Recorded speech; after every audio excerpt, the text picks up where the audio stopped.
لما نكون عايزين حد يدي مبرر لشخص على اللي عمله بنقوله احسن الظن.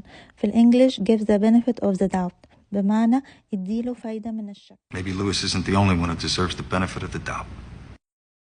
We have to give these boys the benefit of the doubt. Have to give him the benefit of the doubt. I don't see why we shouldn't give him the benefit of the doubt. لما حد بيسهر كتير بنقول عليه سهير. في الانجليش night owl، بمعنى بومة الليل، وده لأن البومة حيوان ليلي. Lucky for you, I'm a night owl. I'm a bit of a night owl, you know. لما بنقترح على حد انه لازم يعمل حاجة دلوقتي حالا مش بعدين بنقوله حلاوتها في حموتها. في الانجليش there is no time like the present، بمعنى مفيش وقت احسن من دلوقتي. My dear, there is no time like the present. Or the immediate future, right? Good times. There is no time like the present. ازاي نقول حكم القوي على الضعيف بالانجليش؟ بنقول law of the jungle، بمعنى قانون الغاب. It's the law of the jungle. لما حد بيكشف سرك ويبلغ عنك لأهلك أو لأي حد ليه سلطة عليك يبقى بيسلمك تسليم أهالي. في الانجليش rat out، وده لأن الفار بيشمشم على الحاجة لغاية لما يخرجها من جحرها. Promise not to rat me out to your mom, okay? All right, but don't you rat me out. He didn't rat me out.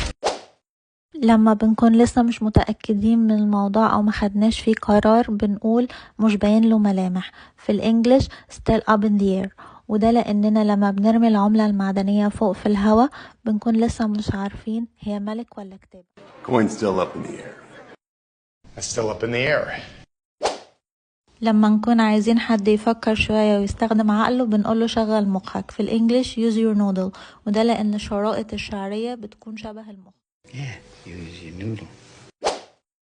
عدم الشعور بالذنب أو المسؤولية بيخلي ضميري مرتاح. في الانجليش my conscience is clear، بمعنى ضميري واضح. My conscience is clear.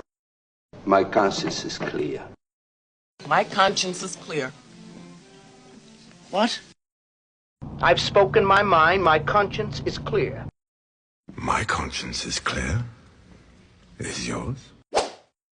لما يكون حد رافض الانحياز لأحد الطرفين بيكون على الحياد. في الانجليش sitting on the fence، بمعنى قاعد على السور مستني النتيجة. And there's a third sitting on the fence. There can be no more sitting on the fence.